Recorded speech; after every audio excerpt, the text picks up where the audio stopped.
And like, I don't know, like strap that thing down or something. It's like staring at me all night.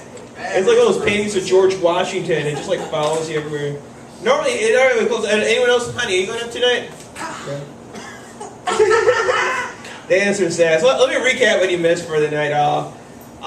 Actually, Amelia was the second person to talk about large clits being used to beat and batter people. You didn't know about the first time. I know. That's that great mind single. He didn't even know. He had no clue. You know what's that? And we heard JB use the N-word several times, and it sounded even more awkward than when Chris does it. And I guess even, but more awkward yet is when I reference it. But and Amelia, you know, I came up with one for you, okay?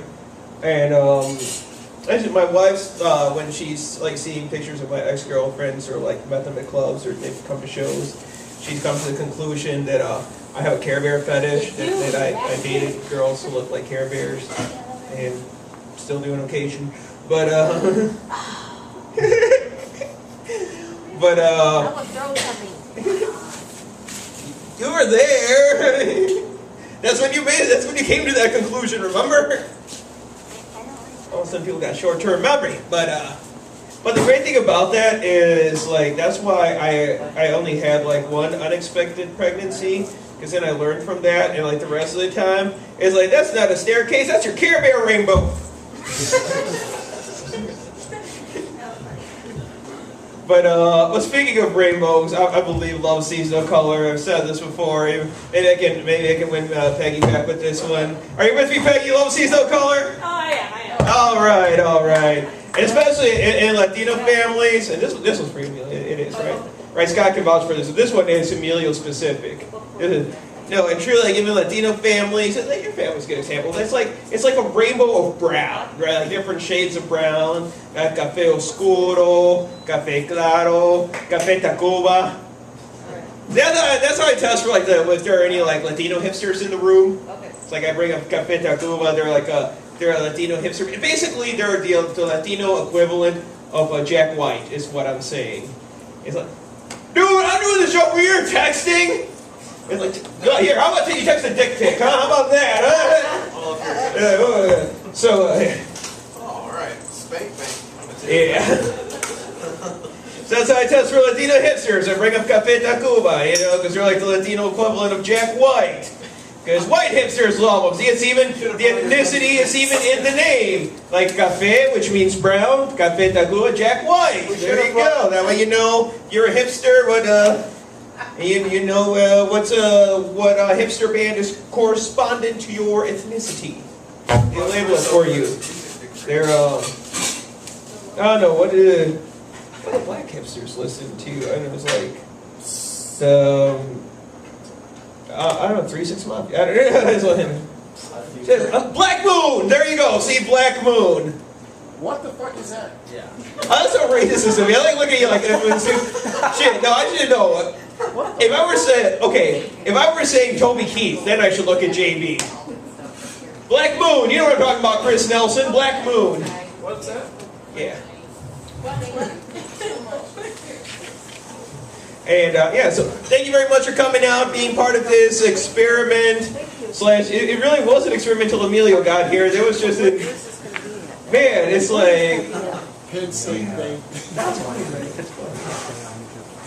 Why didn't you do this shit at the anniversary show, damn it? You should come. You should come with Scott and me to the Laughing Chameleon show. Probably not in those shorts, but.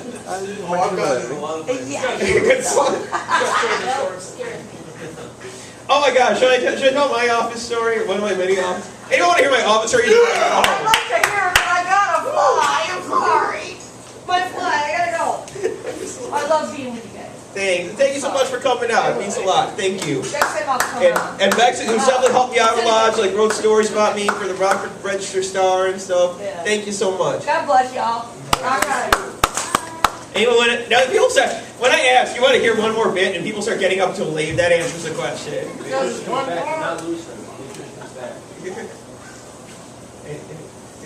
Yeah. Yeah, do I it, just tell you guys. do it, don't do it, I'll kill you, come on. Okay, so I'm at the office and there's this dude, and he comes. I think it was coming out of the bathroom, and he comes up to me and he says, "I know you do that."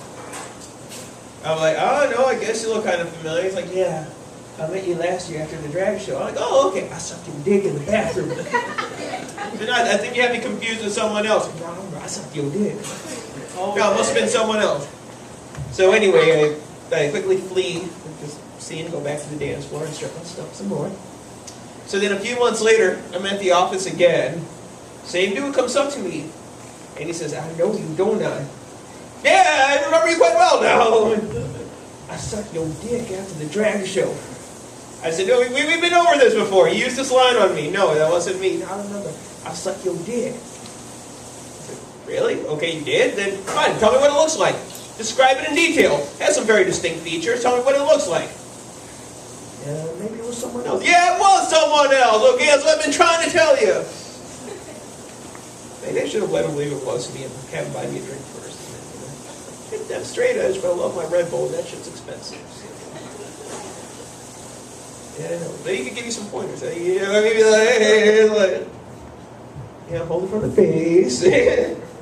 So yeah, so thanks everyone for coming out. Thanks Scott for like learning to sleep with his eyes open. This fucking rocks. What David said is true. This fucking rocks. Love y'all.